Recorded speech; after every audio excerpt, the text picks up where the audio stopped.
Mesdames, Mesdemoiselles, Messieurs, bonjour en direct, en public aussi. Alors le direct, en ce moment, on est triste parce que ce confinement, on ne peut pas dire qu'il y ait des salles entières qui soient là. Non, mais par contre, il y a de belles audiences. Bonsoir Fabien Asnou.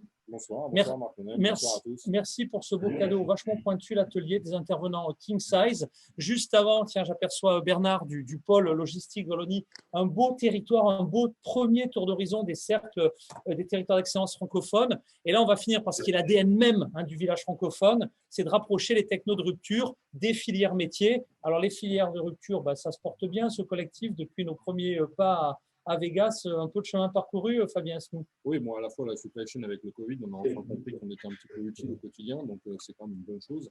Et nos entreprises, globalement, se portent plutôt bien, donc la dynamique est bonne malgré le contexte. Merci en tout cas. Merci aux 13 candidats qui ont choisi qui ont passé les qualifications, puisqu'il y avait de très nombreux dossiers.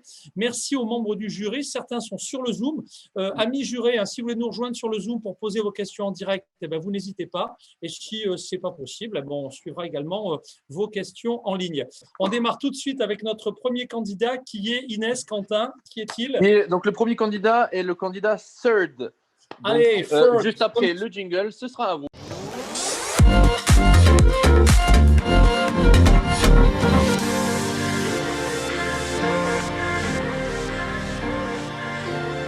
Donc, je me présente, je m'appelle Claire Taduni, je suis responsable communication et marketing de Third, qui propose un service d'impression 3D au service de l'industrie. Nous travaillons dans des secteurs variés, l'aéronautique, dont nous sommes issus d'ailleurs avec les différents associés de Third, mais aussi le naval, les transports, le luxe ou la santé.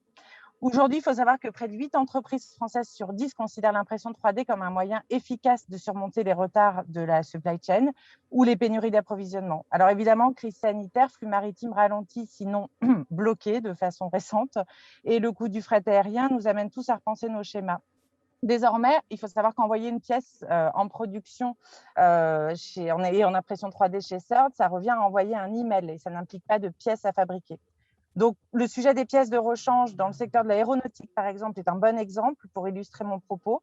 C'est aussi un sujet complexe pour nos clients. Il faut gérer du stock de pièces de modèles dont la production a été parfois arrêtée et dans certains cas, relance de la production à coût élevé.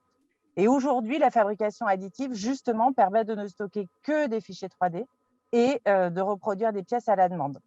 Au plus proche du site, livré dans un court délai. Donc, les économies de coûts et de matière et d'énergie sont d'autres atouts auxquels nos clients sont généralement sensibles. La fabrication additive, au final, c'est donc une offre alternative innovante, fiable, agile, relocalisable pour ceux qui veulent faire bouger les lignes. Mais la règle des 90 secondes de pitch est là, donc je pense qu'on va rapidement peut-être me couper. Donc, n'hésitez pas à nous contacter chez Third, on prend le temps d'en échanger. Merci beaucoup, Third, qui, comme son nom l'indique, était le premier et pas le troisième de nos candidats. Allez, on sera le premier sur le podium. On vous le souhaite en tout cas. Merci Je croise les doigts. pour cette présentation. Allez, Quentin, notre deuxième candidat. Alors, je crois qu'Inès est présente pour prendre le relais. Est-ce que Inès est là ? Inès, parfait. Inès qui a réalisé l'émission. Ça s'est bien passé, l'autre émission, semble-t-il, Inès, également d'ailleurs. Mais Inès n'a pas le son. Voilà. Écoutez, c'est les aléas du direct. Moi, je vais présenter maintenant la deuxième société qui est Yotasphère. Donc, Yotasphère qui va être juste après le jingle.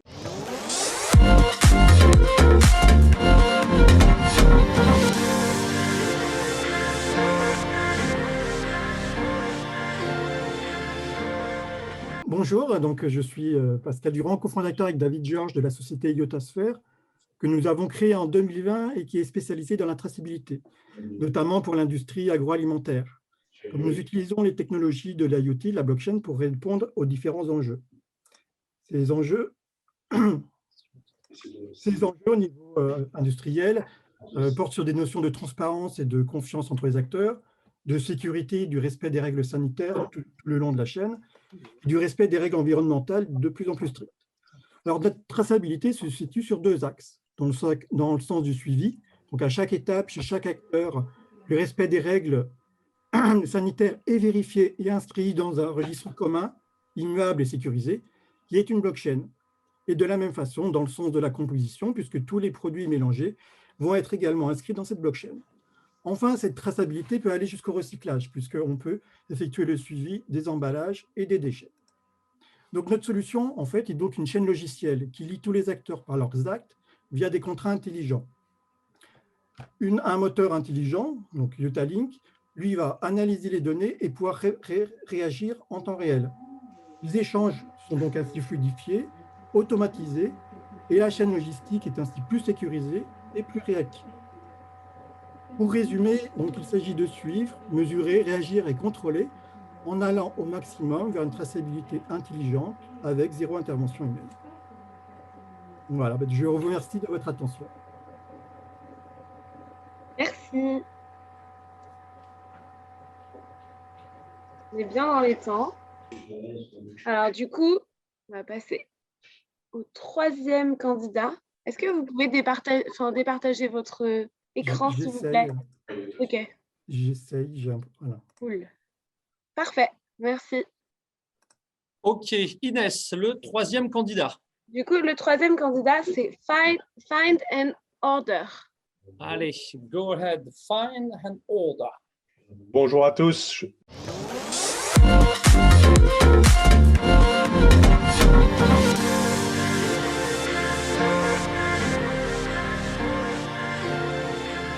Donc, Find and Order est une société qui a 5 ans. Je m'appelle Arthur Guelton, je suis l'un des 2 cofondateurs. Et nous sommes une solution de tracking sans infrastructure qui est dédiée principalement à la logistique, au retail et à certains métiers liés au smart building. Donc, la solution s'appuie sur 2 leviers principaux, notre capacité à modéliser en détail des bâtiments comme des entrepôts et à associer à cette modélisation donc un outil de tracking qui est précis et qui fonctionne sans avoir à installer des balises beacon ultra-wideband ou autres. Donc, je vous montre un exemple. On peut proposer des outils de navigation pour optimiser des opérations de préparation de commandes. On peut s'appuyer sur la géolocalisation en temps réel pour supprimer des codes détrompeurs ou pour détecter des franchissements de seuil comme au niveau des quais de chargement. On peut également, avec la solution, affecter des positions à des produits. Comme vous le voyez là, le scan d'étiquette permet d'affecter en temps réel sur un magasin, par exemple, des positions aux assets, ce qui est applicable de la même manière à des entrepôts. Donc, la solution va permettre aux opérateurs logistiques de traquer leurs opérateurs, de déterminer les positions de palettes et de pouvoir avoir un suivi très détaillé de l'ensemble des opérations pour leurs opérations internes et pour rendre compte auprès de leurs clients. Merci de votre attention. Merci beaucoup. Merci. Mesdames et messieurs les jurés, préparez vos questions donc sur le fil WhatsApp qui vous a été mis à disposition ou si vous êtes sur le Zoom, préparez vos questions en live. Le candidat suivant, Inès. Alors, le candidat suivant, c'est Vertigo. Allez, en espérant qu'il le donne aux membres du jury pour gagner ce trophée. C'est parti.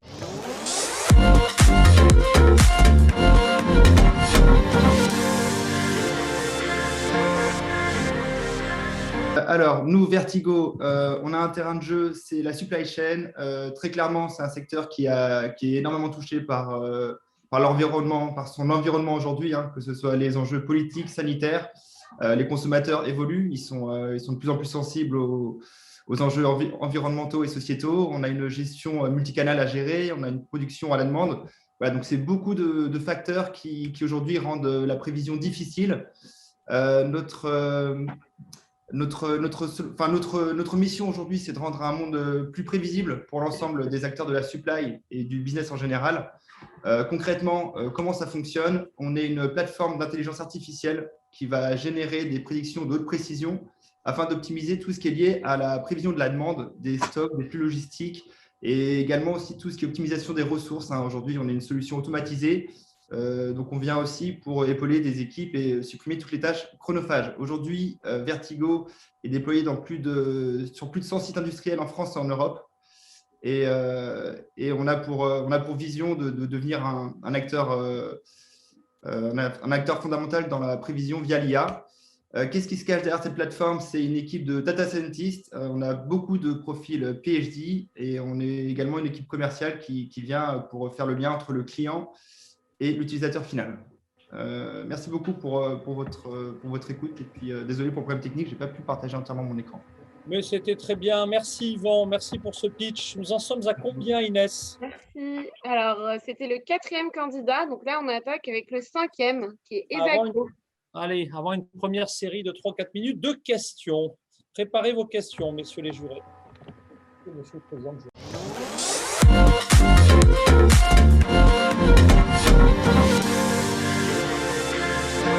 De Exaco, je vais présenter AppalGo aujourd'hui. AppalGo permet de faire de la recherche sur les données des capteurs et les séries temporelles. Donc, on sait que la donnée est partout, on en a partout aujourd'hui. Par exemple, un camion connecté aujourd'hui peut générer jusqu'à 15 gigabits de données par heure. La donnée ressemble à ça, elle est pratiquement incompréhensible et on sait que les data scientists passent 90% de leur temps à naviguer, comprendre et labelliser cette donnée. Aujourd'hui, si je vous présente les données qui sont générées, ça ressemble à ça. Les données de capteurs, ça ressemble à ça. Ça veut probablement rien dire pour vous et pour personne. Par contre, avec AppalGo, aujourd'hui, avec une barre de recherche, vous pouvez faire les recherches que vous souhaitez. Et AppalGo vous ramène grâce à l'IA les données, les événements qui sont intéressants pour vous. Donc, on peut parler de problèmes de roulement sur un camion, on peut parler des pics de commande, on peut parler des anomalies d'énergie, tout ce qui peut influer la supply chain. Aujourd'hui, les événements peuvent être recherchés sur les séries temporelles pour aider à l'analyse et à des actions prédictives. Donc, c'est quoi en fait finalement AppalGo? AppalGo, c'est un outil d'analytics augmentée qui permet de faire de la recherche sur des séries temporelles, des données de capteurs. Nous travaillons avec pas mal de grands comptes en France et en Europe, des entreprises du CAC 40 pour qui la recherche est très importante. On travaille aujourd'hui sur des données de moteurs, de la recherche sur des données 5G, 4G, de la recherche sur des données de manufacturing de qualité des chips pour ST Microelectronics ou bien des situations de vie pour British American Tobacco. Donc, je m'appelle Bora. Vous pouvez me joindre à mon email bora@exaco.com ou bien au numéro de téléphone qui s'affiche ici. Merci beaucoup. Merci beaucoup. Je vous confirme que ce n'est pas toujours parlant, mais une fois que Exaco nous a rendu les données intelligibles, la vie devient un vrai bonheur. C'est l'heure des questions. Encore un candidat, Inès, je crois. Encore un candidat, hein, c'est ça? Avant la session. Il vaut mieux, ouais. Allez, il vaut mieux, me dit-on. Alors, de toute façon, on va peut-être faire que 2 séries de questions sur les 13. Donc, allez, c'est parti. En avant. Le suivant est… De la recherche sur des données. Alors, pensez à vous mettre en mute. Le suivant, Inès. C'est Shiptify. Allez, Shiptify, que l'on connaît.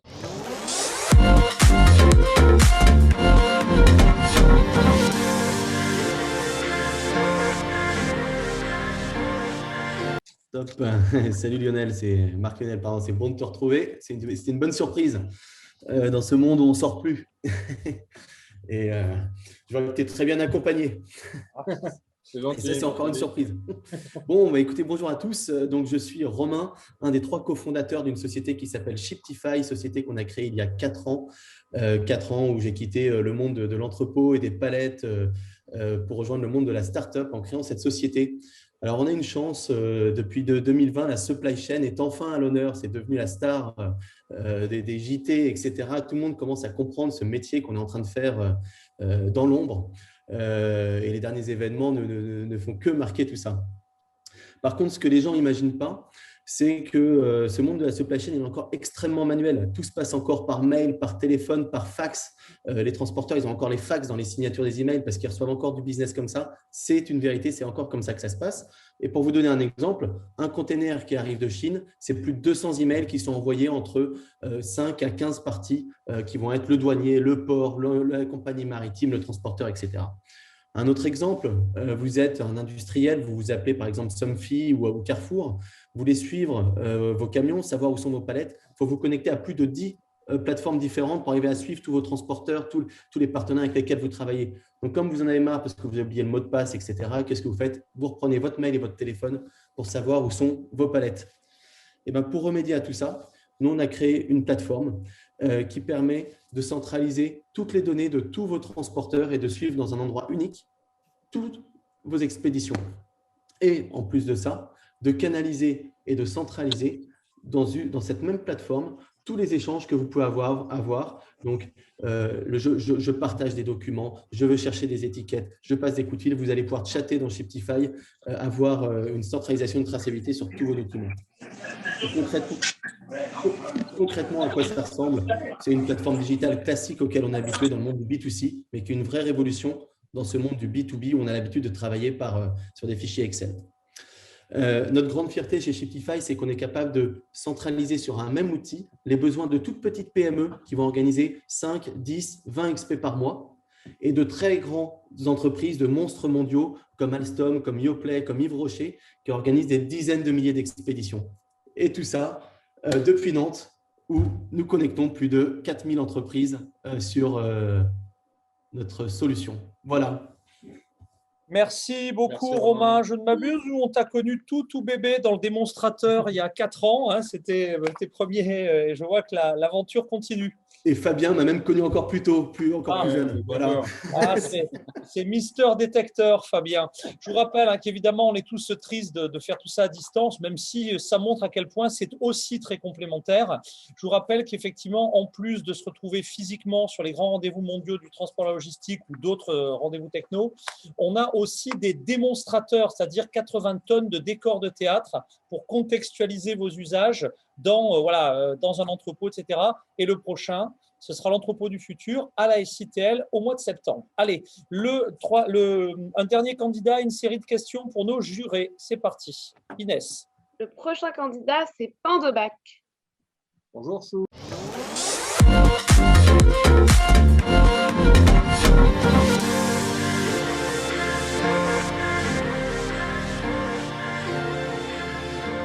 En avant la musique.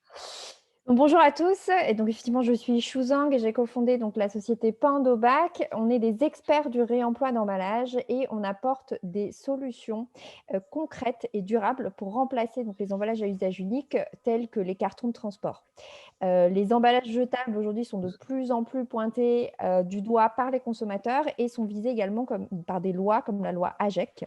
Mais le réemploi est une alternative, donc c'est sérieuse, mais qui interroge combien cela va coûter en investissement et en fonctionnement, quels changements dans les process et la logistique, comment s'assurer des retours des contenants et éviter les pertes. Donc, toutes ces questions auxquelles on répond avec Pandobac et on accompagne donc les entreprises dans justement cette transition du jetable vers le réemploi.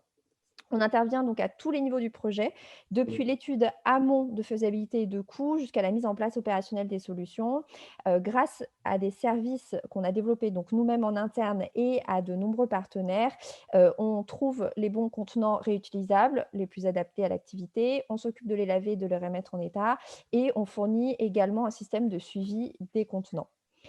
On travaille aujourd'hui avec plusieurs secteurs, donc l'alimentaire principalement qui est notre secteur historique, mais également la cosmétique et plus largement tous les produits de grande consommation. On est basé en Île-de-France et on a amorcé depuis fin 2020 le développement national et c'est aujourd'hui notre priorité, c'est de trouver des clients et des partenaires qui partagent notre vision. Il est urgent de changer nos modes de consommation en réduisant notre production de déchets et pour nous, c'est par la démocratisation du réemploi d'emballage qu'on y arrivera. Voilà, merci beaucoup. Bravo. J'aimerais pas être à la place des jurés, vu d'abord la largesse d'innovation et les territoires qui sont balayés. Allez, une petite session de questions. J'en ai déjà 2. Voilà. Alors d'abord, peut-être priorité aux questions en live en bon français. Qui parmi nos jurés ont des questions ici même? Y en a-t-il? Pensez à enlever le mute. Bernard, une petite question qui est avec nous. Bon, en attendant, je pose celles qui sont sur le moniteur. Donc, une première question pour Ferd. Quelle solution, produit, opportunité développée, imprimée en réponse à la crise Covid? C'est parti. Alors, vous m'entendez? Très bien. Alors, en réponse à la crise Covid, effectivement, nous, on a, je dirais, j'ose pas dire le mot profiter, mais c'est vrai que beaucoup de nos clients se sont tournés vers nous, des clients industriels principalement, et justement pour avoir plus de souplesse par rapport à leurs fournisseurs habituels. Et un sujet particulier qui nous tient beaucoup à cœur parce qu'il prend beaucoup de place en ce moment dans notre développement. C'est le développement d'un stéthoscope connecté qui va être entièrement imprimé en 3D, qui s'appelle Scope. Je vous invite vraiment à vous pencher sur le sujet. On est vraiment le partenaire industriel pour la fabrication de ce produit qui va être entièrement fabriqué en France. Et ça peut être un point à souligner en ce moment. Donc, je dirais que l'impression 3D a vraiment pris un sacré envol pendant cette crise. Et puis là, doublement un envol avec un outil dédié à la santé et à la prévention et à la téléauscultation notamment, qui était le pan qui manquait à la télémédecine. Merci beaucoup, merci beaucoup. Pendant les questions, n'hésitez pas, hein, Quentin, à passer le nom de nos jurés, hein, qui nous donnent évidemment également toute cette dynamique et qui vont auditer eh bien, les candidats. J'aperçois Alain Bagnot. Bonsoir Alain Bagnot. Alain Bagnot, le fondateur de la SITL. Bonsoir Alain. Oui, bonsoir. Bon, alors, moi j'avais une question. D'abord, je suis très intéressé par les 7. C'est ça, hein, 7 dossiers qui ont été présentés parce que chacun est dans un domaine spécifique et qui correspond à une vraie demande de la supply chain. Alors, je fais une mention spéciale pour Shiptify parce qu'effectivement, on les a connus maintenant 4 ans, 5 ans, je pense, sur la SITL et c'est une vraie belle réussite et bravo à Romain et son équipe. Moi, j'ai une question pour, je crois que c'est le deuxième candidat, c'est Yotasphère. Alors c'est un sujet, la traçabilité, c'est au cœur des préoccupations des supply chain managers. La traçabilité, les deux, j'ai bien noté les axes, aussi bien donc la traçabilité sur l'activité, mais aussi sur les produits. Il y a la mention de blockchain, et là, une question, c'est avez-vous des clients aujourd'hui là-dessus? Alors, la blockchain, c'est vrai qu'on en parle maintenant depuis plusieurs années également dans la supply chain. Je ne sais pas si on a vraiment évolué dans la maîtrise de cette, je ne sais pas comment appeler ça, de ce process. Quels sont nos clients aujourd'hui? Allez, c'est parti, 40 secondes. Oui. 40 secondes pour répondre. Alors, en fait, la blockchain, c'est tabou, on ne sait pas trop pourquoi en fait. C'est une façon de sauvegarder les données de façon distribuée. Donc, c'est comme une base de données. Et donc, c'est l'intérêt. C'est-à-dire que les données qui vont être enregistrées dans une blockchain, elles vont être à la fois immuables, puisque c'est distribué, et sécurisées, puisqu'elles vont être sauvegardées, effectivement, avec tout un échange sécurisé de certificats. Donc, la blockchain, on en fait toute une histoire, mais c'est juste une façon de sécuriser les données, tout simplement. Donc, nous, ça paraît être le plus approprié pour ce type de produit. Un grand merci. Pensez à déconnecter, notamment, tiens, Aurélien est en ligne. Alors, Bernard Piette, une question. Oui, moi j'avais une question deux questions pour Pandobac. Je voulais savoir si vous conformiez au standard GS1, donc autrement dit, est-ce que vous utilisez le standard GS1 notamment pour tout ce qui était code VAR, et si vous aviez suivi aussi les travaux de la plateforme Alice au niveau européen, puisque en fait, un des travaux justement avec les grands retailers dans le cadre de la plateforme Alice, c'est la standardisation des bacs de réemploi pour pouvoir faciliter le transport dans les grandes chaînes de distribution. Merci pour la question. Alors aujourd'hui, les codes barres qu'on utilise pour la traçabilité sont donc édités par nous et sont avec notre propre outil de suivi. En fait, on a développé notre propre outil qui est indépendant des autres outils. On n'a pas encore aujourd'hui effectivement uniformisé avec des outils existants. Donc aujourd'hui, ce qu'on fait, c'est qu'on fournit effectivement notre propre outil à nos clients. Et on a suivi effectivement donc, le projet.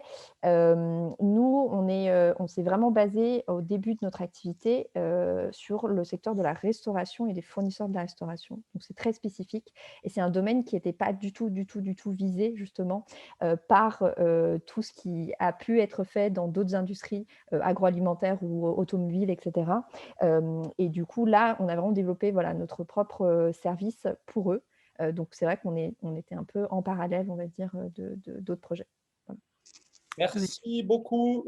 Ça répondait aux deux questions, Bernard? c'est une réponse qui est satisfaisante. Parfait. Allez, écoutez, si on veut rester en les temps, vous pourrez encore poser des questions, évidemment, au premier candidat. Je vous rappelle, d'ailleurs, pour tous les candidats, ne partez pas parce que vous aurez les résultats en live. Hein, messieurs les jurés, je vous rappelle que vous avez un outil de voting. Vos résultats, alors mettez bien vos coordonnées, mesdames et messieurs les jurés, parce que si vous voulez recevoir les coordonnées des candidats, eh bien, vous suffit d'appuyer sur le petit bouton bleu, mettez-moi en relation, et bien entendu, les candidats reçoivent dans le même temps vos coordonnées. Donc, ne faites pas l'économie de mettre votre bonne adresse email, votre portable. Vous n'êtes pas obligé, par contre, d'appuyer sur le bouton bleu, mais si vous le faites, eh bien, l'interaction sera automatique sur votre outil de gestion de vote. Voilà, on est bon. Alors, bon, on continue. Le candidat suivant, Inès. Invirtus Technologies. Allez, 90 secondes pour convaincre. C'est parti.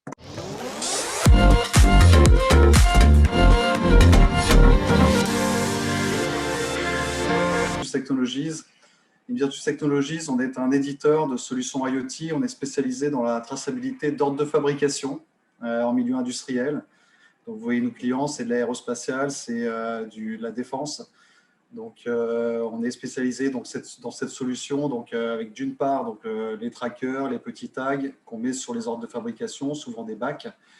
Et d'autre part, le système lui-même, la plateforme de supervision qui permet de voir que votre bac est par exemple en moyen de production, usinage, emboutissage, en zone de test, en zone d'expédition, etc. Donc aujourd'hui, on a 5000 ordres de fabrication à tout instant qui sont suivis, notamment sur quelques sites de Thales en France et à l'étranger. Et donc, on est vraiment spécialisé là-dessus. Et depuis 2019, on a la continuité vers l'extérieur de l'usine, c'est-à-dire lorsque la pièce est envoyée sur un site d'assemblage ou même chez un client, on peut continuer à suivre cette pièce, notamment grâce à ce tracker qu'on a développé, que je montre à l'écran, et donc qui permet la mixité donc, de traçabilité en intérieur et en extérieur avec une géolocalisation des connectivités qui seront soit pour la France, soit pour l'international. Voilà, donc aujourd'hui, on est en pleine expansion. Donc, plus gros client, Thales, je le disais tout à l'heure, plusieurs sites en France, à l'étranger, en Allemagne en particulier. Merci à tous, à très bientôt. Merci beaucoup. Merci. Suivant, Inès. Alors, c'est TransHub Simulation. Allez, TransHub Simulation est-il avec nous? C'est le cas, c'est Oui. parti. 90 secondes.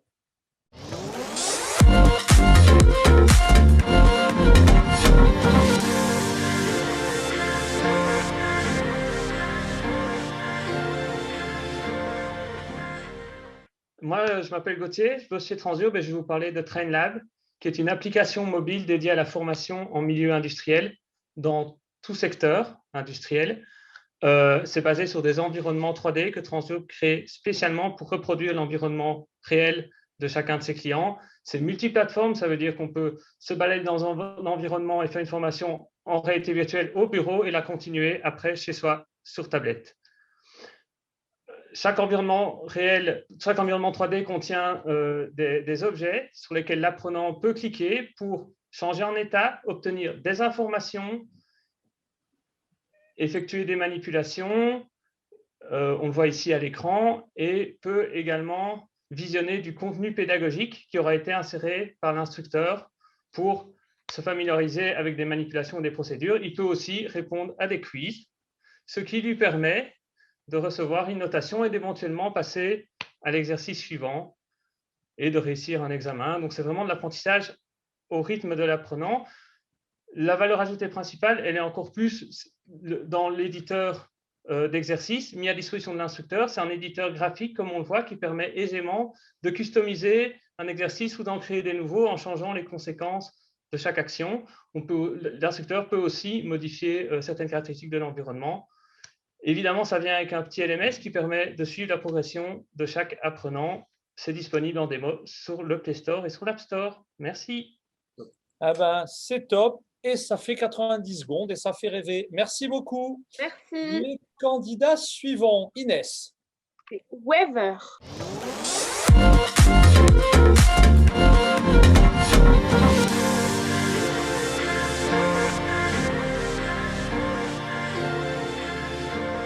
Super, bonsoir. Donc, je m'appelle Thomas Coach, je suis le fondateur de Weaver, une startup qui a modélisé et outillé la notion de mobilité participative. Aujourd'hui, on fait tous le même constat, on en a ras-le-bol du transport. La crise, malheureusement, n'a pas amélioré les choses au quotidien et la planète souffre de la pollution que fait la voiture concrètement dans le monde. Et il y a 4 types de décideurs aujourd'hui qui ont les mêmes besoins, que ce soit les gouvernements, les entreprises, les collectivités ou les opérateurs de mobilité. Ils partagent 3 besoins. Le premier, c'est de concrètement comprendre quels sont les usages de mobilité et les besoins des gens dans un contexte qui est très changeant et qui est continu. Deuxièmement, de mettre en place des bouquets de mobilité et d'offres de mobilité qui sont coordonnés et spécifiques au territoire et au public qui sont visés. Et enfin, de disposer d'outils pour construire des plans d'action, des outils numériques. Et malheureusement, aujourd'hui, il n'y a que des solutions parcellaires, des études et des enquêtes d'un côté, de l'autre, des solutions monomodales qui ne peuvent pas seules sauver le monde, on va dire. Et puis enfin, pas d'outils du tout pour construire des plans d'action et les piloter, et un manque de temps et de compétences. Alors avec Pluver, nous avons inventé la plateforme de pilotage de la mobilité et du changement des comportements pour les entreprises, collectivités, opérateurs de mobilité et de manière générale, les entités qui génèrent du trafic. Comment ça fonctionne? Une brique qui va permettre à chacun de créer son diagnostic mobilité 360 sur tous les trajets du quotidien en moins de 5 minutes et de valoriser ces données en les mettant à disposition dans un tableau de bord dans lequel même un profane va pouvoir construire son plan d'action en étant informé, éclairé et en comprenant ce qui se passe et en pouvant tester de manière interactive avec les gens de manière continue ces solutions. Enfin, en animant les communautés, en accompagnant au changement et en prenant un parti pris, c'est de se centrer sur l'humain. On a beaucoup oublié ces dernières années en termes de transport. Donc ici, avec une solution, avec une IA comportementale pour accompagner dans le temps, générer de l'engagement et créer du sens. Aujourd'hui, on déploie cette solution un peu partout en France et déjà avec des preuves de concept à l'international. Et avec vous, on espère qu'on va aller un peu plus vite, beaucoup plus loin. Merci beaucoup. Merci beaucoup, Wever. Le candidat suivant, Inès. Tilcal.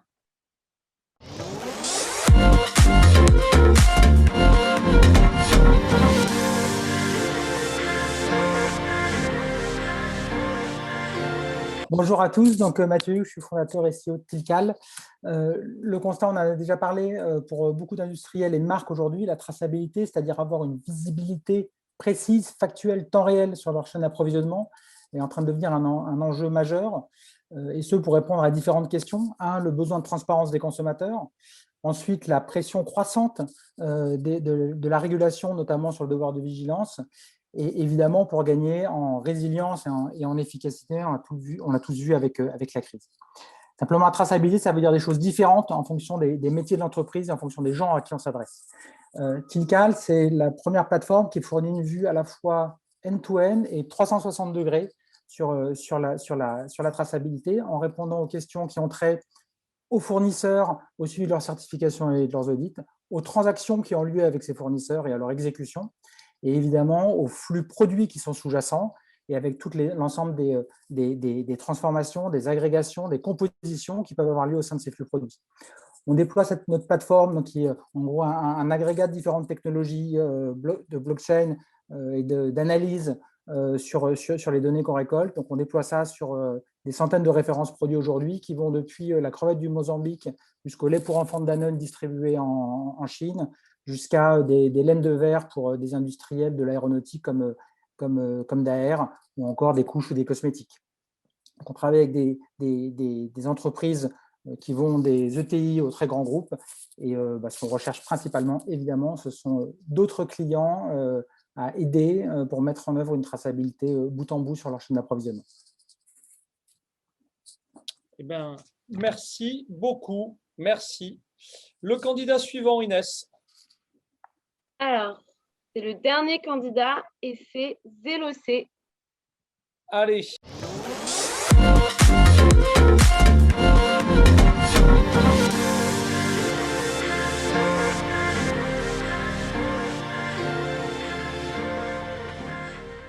Alors, je m'appelle Laszlo Kiss, j'ai créé Zelos il y a 5 ans, je suis commissaire de transport. La raison d'être de Zelos, c'est d'aider nos clients à faire de la livraison un argument de vente, un poste fluide, maîtrisé et durable. On s'est rendu compte qu'il existe de nombreuses organisations qui ont un besoin crucial de livraison et qui ne possèdent ni les personnes ni les compétences pour faire de ce nouveau canal de distribution un pilier de la croissance de demain. Ces magasins, ces dépôts, ces collectivités se retrouvent sous la pression des consommateurs et en concurrence frontale avec des acteurs digitaux qui ont articulé leur modèle autour de la livraison Or, une livraison parfaite et rentable, c'est une mécanique précise d'une multitude d'acteurs qui doivent coulisser de manière fluide. Et aujourd'hui, pour beaucoup, ces process sont manuels et la traçabilité est souvent inexistante ou inaccessible, car sur des formats papier, avec tous les coûts cachés qui en découlent. Je le sais, je l'ai vécu au travers des 60 000 livraisons que j'ai opérées dans 40 villes au début de notre expérience. La mission de Zelos, elle est double, fluidifier et faciliter le transport de marchandises en rapprochant tous les acteurs de la chaîne autour d'interfaces mobiles web collaboratives. Et nous devons le faire avec les femmes et les hommes qui en sont des maillons essentiels. Pas question de les remplacer. Il faut réinventer les organisations, leur donner les outils et les process pour maîtriser leur futur et les accompagner dans cette transition. Nous avons ainsi créé la méthodologie et le logiciel de gestion du dernier kilomètre le plus intuitif et le plus simple, car comme dit Saint-Exupéry, la perfection n'est pas atteinte lorsqu'il n'y a rien à ajouter, mais lorsqu'il n'y a rien à enlever. Merci pour cette conclusion qui élève le débat. En cette fin d'après-midi, on est tous fatigués. Ça ne pouvait pas mieux tomber. Tous nos candidats ont pitché, on n'a oublié personne. Si par hasard, le candidat qui ne s'est pas présenté est arrivé entre-temps, on lui laisse une petite chance. On est bon. Peut-être. Est-ce que Calistéo est arrivé? Eh bien non, Calistéo a disparu dans la supply chain logistique du web. Ok, alors c'est l'heure des questions. Qui a donc, mesdames et messieurs, les jurés en live et ceux qui êtes sur le WhatsApp, des questions pour nos candidats? C'est parti. Alors, qui s'y colle? N'hésitez pas. Hein. On est oui, j'avais posé une question pour Weaver. Moi, je ne comprends pas le modèle économique de la solution. Donc, je souhaiterais savoir comment vous gagnez de l'argent. Oui, merci pour votre question. Internationaux, il faut être convaincant. C'est parti. C'est parti. C'est une licence en mode SaaS. Donc, c'est un logiciel en fait à distance qui est vendu, dans lequel en fait, peu importe le nombre d'interactions, le tarif est le même chaque année, donc de manière pluriannuelle. Et on contractualise avec les opérateurs de mobilité puisqu'on en référence plusieurs dizaines, voire centaines, et selon notamment les pays. Et du coup, on a des revenus transactionnels quand on les positionne, puisqu'on accélère leur propre cycle de vente auprès de ces opérateurs-là. Merci pour la précision de la réponse. D'autres questions? C'est un peu mou côté questions. Est-ce qu'on aurait épuisé nos jurés sur cet après-midi marathon? Merci Alain Bagnot d'en poser une. Super. Oui, une question peut-être pour Zelos, alors que je ne connais pas, je n'ai pas beaucoup d'informations sur leur activité. Quels sont vos clients principaux? Ce sont des prestataires de transport, des prestataires logistiques ou des distributeurs, enfin, des entreprises industrielles ou commerciales? Ou tout le monde? Alors, on a plusieurs types d'acteurs. On a fait le choix de vendre notre logiciel à celui qui a le plus d'intérêt, vested interest, on dirait en anglais, d'avoir une livraison qui se passe bien. Et c'est le donneur d'ordre, parce que c'est ses clients qui vont être livrés demain. Donc aujourd'hui, par exemple, on fait la digitalisation de l'intégralité des livraisons gros œuvres de Leroy Merlin en Île-de-France. Donc en fait, c'est le magasin qui va acheter notre technologie pour encapsuler, j'ai envie de dire, des transporteurs qui soit n'ont pas leur technologie, soit ont chacun une technologie et les mettre en fait autour de la même table au diapason. On travaille aussi avec des entreprises de BTP pour digitaliser leur approvisionnement de chantier, par exemple, où on va là jusqu'à créer des interfaces pour que les chefs de chantier, les personnes qui sont au plus près du terrain, puissent faire leurs demandes. Et ensuite, à partir du moment où on a digitalisé la première partie de on a fiabilisé la demande, ensuite on traite une demande digitalisée de manière beaucoup plus simple et sans erreur. Donc c'est B2B. Merci. C'est B2B. J'ai une question pour Invirtus. Je n'ai pas vu, vous êtes compatible Sigfox, Laura, c'est quoi le sujet? Alors, bonjour. En termes de connectivité, donc en intérieur, ça va être souvent du LoRa privé pour éviter de faire des câblages. On fabrique aussi en interne des encres connectées au réseau Ethernet local. Ça, c'est pour l'intérieur. Et pour l'extérieur, donc pour le suivi de la pièce, mais pour le suivi de tout contenant d'ailleurs, hein, là, on est en train de signer un contrat avec des trajets entre la Chine et l'Europe, notamment, sur des conteneurs. Alors, ça va être donc connectivité LoRa pour la France, LoRa public, En revanche, lorsqu'on aura des flux internationaux, on sera sur du LTEM, NBA IoT, donc des connectivités cellulaires. Ok, Merci un complément beaucoup. Ok, merci beaucoup également. Alors, des questions sur le chat. À la volée, je les donne. Alors, deux questions pour Ferd, si elles n'ont pas déjà été posées. Quelle solution, produit, opportunité développée, imprimée en réponse à la crise Covid? Est-ce que je l'aurais posée, celle-là? Non, Ah je crois si, pas. moi j'y ai répondu. Ah oui, bah voilà, bah c'est ça. Je peux refaire. Non, non, non, non. Alors, c'en était la deuxième. Voilà. Quels sont les avantages de l'impression 3D en termes de trésorerie, et la 3D se limite-t-elle au prototypage? Alors, on va commencer par la deuxième. La 3D, non, du coup, elle ne se limite pas du tout au prototypage. C'est vrai que ça a été longtemps une perception et c'est encore une partie de notre activité. Mais aujourd'hui, les technologies ont vraiment évolué et les mentalités, ce qui fait que du coup, on s'inscrit vraiment dans des solutions complémentaires pour de la fabrication série. Le stéthoscope dont je vous parlais, clairement, à partir du mois de septembre, ça va être 60 000 pièces par mois. Donc, clairement, oui, non, on est vraiment maintenant sur une logique de série. Et l'autre question en termes de trésorerie, clairement, il y a une mise à jour des références qui est extrêmement rapide et on n'avance pas les stocks. Donc, il y a vraiment un avantage majeur en termes de trésorerie pour nos clients. En tout cas, c'est bien comme ça qu'ils nous en témoignent. Ok, merci beaucoup. Alors, deux questions pour Shiptify. Que penser de l'avenir des routes maritimes suite au blocage du canal de Suez? C'est une question qui va plaire à Kevin, le coordinateur industrie, qui a été bloqué quelques semaines. Il n'a pas beaucoup rigolé. Et deux, pour Shiptify, quelle différence avec un TMS classique? Alors, attends, la première c'est quel impact sur les routes maritimes? Ouais, suite au blocage du canal de Suez. Voilà, ouvertement, maintenant que tout est reparti dans l'ordre, je vois personne éviter le canal en se disant je veux prendre zéro risque, je fais le tour. Je ne vois pas d'impact majeur. Bon, il va y avoir là, pendant les quelques semaines les ajustements pour réajuster tous les volumes, mais ça fait déjà 10 mois que c'est la galère. Donc, jusqu'au prochain blocage, je précise à juste titre, Bernard Piette.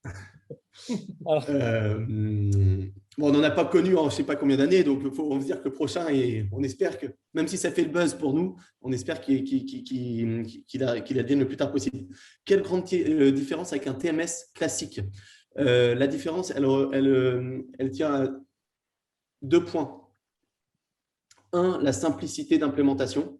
Un TMS classique, le projet classique, c'est 6 mois d'études, 6 mois d'appel d'offres, 6 mois d'implémentation. Vous êtes à minima à 18 mois entre le moment où vous êtes dit « je vais mettre un TMS » et le moment où vous le démarrez. Sur Shiptify, ça peut être 30 minutes. On a des gens qui nous ont appelés, 30 minutes après, ils démarraient la digitalisation de leur transport. Et c'est une vérité, c'est des petites ou des grosses entreprises. Donc, c'est la capacité à démarrer extrêmement rapidement et donc avec un modèle économique 100% variable avec 0 frais de setup. C'est-à-dire que vous démarrez sur Shiptify avec aucun frais de setup, vous payez juste un abonnement et c'est ça qui fait la grande différence parce que nos clients, ils ont un ROI dès le premier mois d'utilisation de Shiptify parce que dès le premier mois, ils n'ont fait aucun investissement, juste le coût de la transformation qui repose sur quelques heures de formation et d'un chef de projet pour démarrer avec Shiptify. Et donc, la grande différence, elle est sur la rapidité du retour sur investissement de notre solution.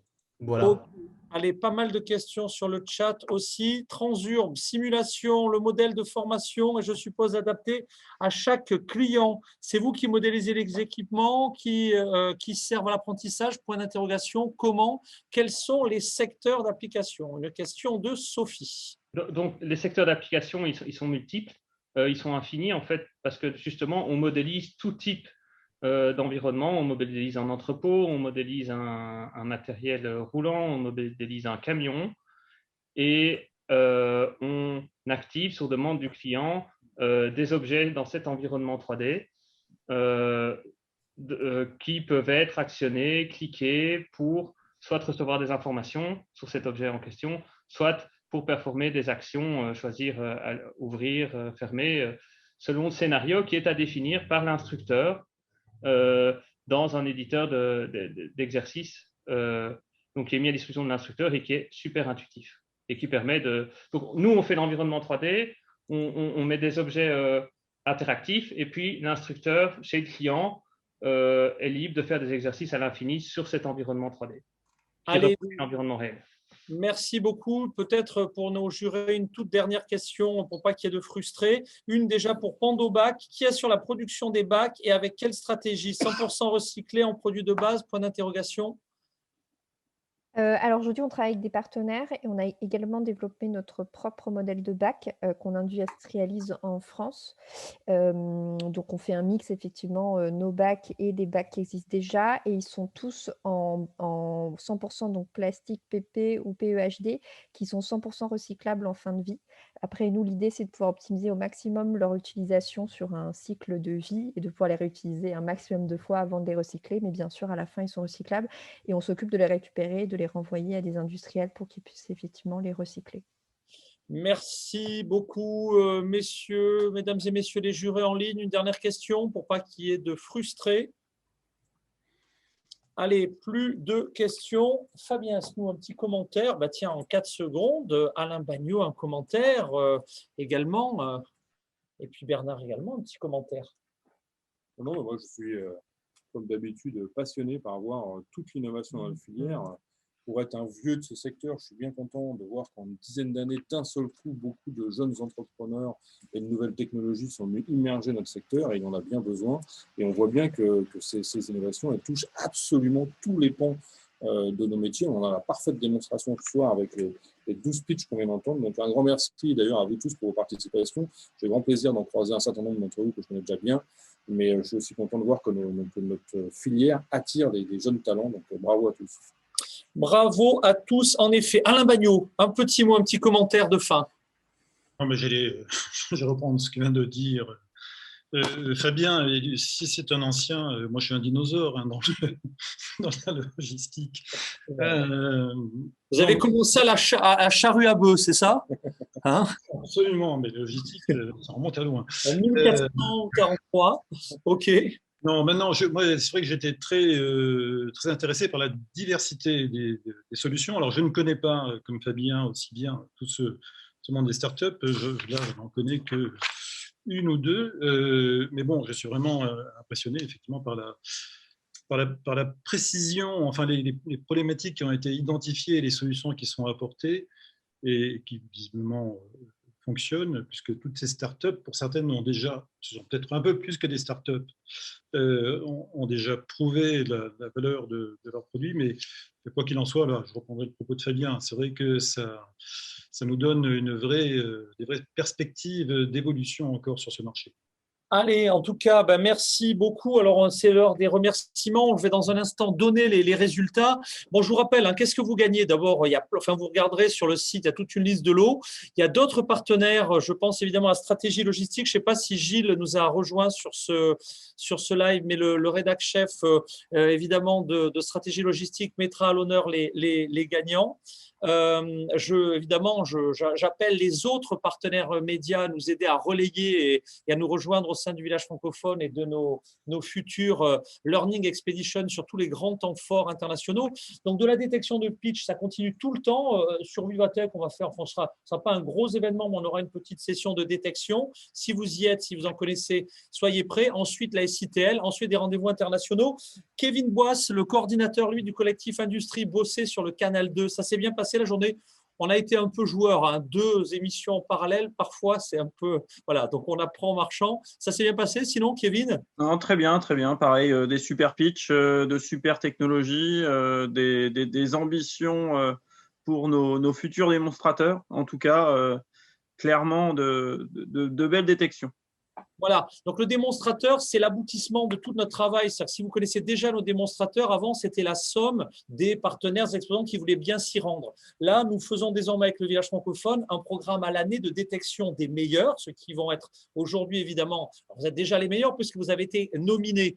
Et puis, au fur et à mesure, on va vous mapper dans des chaînes de valeur, tout simplement pour vous accélérer sur le cercle des territoires d'excellence qui a commencé à se structurer aujourd'hui. Notre ambition, c'est de vous offrir, comme c'est le cas pour les 32 autres collectifs du village francophone, eh bien, des landing bases en bon français, des territoires pour accélérer votre innovation, alors via les réseaux francophones, mais pas que. Vous découvrez sans doute très vite My Global Village. Très vite, c'est dès demain, puisque My Global Village opère au niveau de la Greater Region avec nos cousins allemands, luxembourgeois. Il y aura la Saarland, Bade-Württemberg et Rheinland-Pfalz, donc 3 länders allemands, plus le Luxembourg, plus les cousins wallons.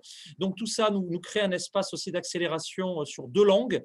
D'un côté, 500 millions de francophones, de l'autre, 350 millions de germanophones. Ça vaut le coup d'apprendre l'allemand ou de replonger dans ses cours par rapport aux canaux d'accélération. Voilà. Alors, on a vu, je vois beaucoup de partenaires qui nous ont rejoints et qui sont restés toute l'après-midi sur ces presque 7 heures de live. Merci à tous. J'aperçois Nadia, Sophie à Namur, etc. Je fais un peu vous avez compris, un peu de suspense, mais c'est la moindre des choses. D'autres futurs partenaires. Voilà, si certains partenaires veulent dire un petit mot, c'est le moment. On va terminer à l'heure. On va maintenant, Inès, te demander d'afficher en temps réel. On va arrêter les votes. Si ça n'est pas fait, messieurs les jurés, il vous reste encore 10 secondes pour envoyer vos votes. Ensuite, il sera trop tard. Inès, est-ce qu'on est bon sur les résultats? Est-ce que tu veux bien afficher ton tableau? Voilà. Alors, le tableau va arriver. Là, Inès, alors attendez, refresh avant, me dit-on. Bon, j'en profite. Donc, voilà. J'ai vu tout à l'heure également au Québec. Alors, nos amis, voilà. Donc, la médaille de bronze est attribuée à ESACO, qui permet d'anticiper les problèmes qu'ils arrivent. L'IoT, la blockchain au service de la traçabilité, IoT Sphere et Weaver, donc avec sa solution de dématérialisation. Voilà les résultats. On regardera un petit peu qui, quoi, comment les votes ont été attribués, puisqu'on enverra à chacun les noms des gens qui vous ont sollicité pour continuer les éléments business. Merci pour ces résultats. Fabien, laisse-nous un petit commentaire. Non, moi, j'attends qu'on analyse en effet dans le détail. De toute façon, je n'étais pas là pour me positionner pour les uns ou pour les autres, mais plus pour apporter une vision panoramique de l'ensemble de notre filière. Donc, je suis très content de voir qu'en tout cas, ce sont des sujets qui sont assez différents. Donc voilà, next step, on en reparle entre nous et puis au plaisir de vous rencontrer tous. N'hésitez pas à venir nous voir sur le salon SITL au mois de septembre. Ça, c'est un temps fort pour nous voir physiquement parce que c'est sympa le digital, mais ça a un petit peu ses limites quand même. Donc rendez-vous d'ailleurs sur le stand de Spring Project, le Smart Supply Village, où vous serez les bienvenus. Bonne soirée. Voilà, on peut départager l'écran, Inès. Il me reste à remercier tous les partenaires. Il me reste évidemment à vous dire que tous les territoires maintenant, entre 2 événements, font un travail de détection, nourrissent ce que l'on appelle le Tech Pipeline, là encore en bon français, pour pouvoir vraiment produire à tout moment ce qu'on trouve de mieux sur l'entrepôt, le dernier kilomètre, le transport. Il me reste également à remercier nos différents partenaires médias. Rénal qui a fait un travail de dingue sur l'animation des ateliers industrie. Éric Bonnet qui est avec nous. Éric, je ne sais pas si on vous aperçoit sur la caméra. Voilà, je me rends compte que d'ailleurs, on n'était pas sur la caméra intelligente, mais sur celle de mon ordinateur. Éric, Planète Robot, merci pour ce travail. Ça tombe bien parce que je crois que dans le prochain numéro, on parle d'innovation. Ça, c'est le numéro qui est demain en kiosque. Et le mois prochain, on parle d'AGV également. C'est bien ça? C'est un bimestriel, mais effectivement, il y aura un dossier sur les AGV. Et il y a toujours un outil des écoles de robotique qui est sorti il y a un mois et qui est toujours en place. C'est très utile pour les étudiants et pour les recruteurs. À suivre de près, notre partenaire Planète Robot, notre partenaire Ville Intelligente Mag, notre partenaire Stratégie Logistique, là aussi avec les résultats et un scan pour les technologies qui ont retenu l'intérêt de la rédaction. Prochain rendez-vous, vous pouvez avoir vos agendas, certains trouveront peut-être des usages dans les univers. On va avant Vivatech le 8 juin parler de commerce. Donc si vous avez évidemment la supply à l'usage du retail en même temps que la NRF qui s'est annulée à New York, les collectifs de New York, les collectifs nord-américains se connecteront et on pourra donc, vous allez pouvoir vous pitcher dans la catégorie supply chain pour le retail si c'est le cas. Ensuite, Vivatech, qui est quand même un rendez-vous certes généraliste, mais où on aura peut-être de la détection d'usage sur le retail. Ça, c'est à la mi-juin. Et puis, si vous avez des usages dans les industries créatives et culturelles, là, on aura un village physique pendant le Festival de Cannes. Donc, ce seront nos derniers rendez-vous en événement leader. D'autres temps forts très importants à ne pas rater. C'est les Human Tech Days. Vous pourrez voir l'agenda. Ça se passe à Tours. Et cette année-là, ça sera donc uniquement en digital. Mais on présentera Kevin, le démonstrateur de tout ce qu'on a trouvé à date d'innovant sur l'industrie et la supply chain, Fabien. Et puis le salon Industria, au mois d'octobre à Nice, où là, on aura également un démonstrateur avec les champions qui ont su se distinguer sur les différentes sessions de pitch. Voilà, je pense que j'ai oublié plein de choses, mais ça tombe bien. On continue demain. Tomorrow, ladies and gentlemen, we're going to speak in English because that's going to be the English pitching session. On aura un focus sur la Greater Region, je l'ai évoqué tout à l'heure, la grande région, et également un focus sur les régions transfrontalières avec les cousins de Sophia Antipolis, un certain nombre d'autres grandes régions. Merci à vous tous, à très bientôt, à demain j'espère, en tout cas à l'antenne du village francophone. Ciao, ciao, arrivederci. Merci, à bientôt. Au revoir. Au revoir.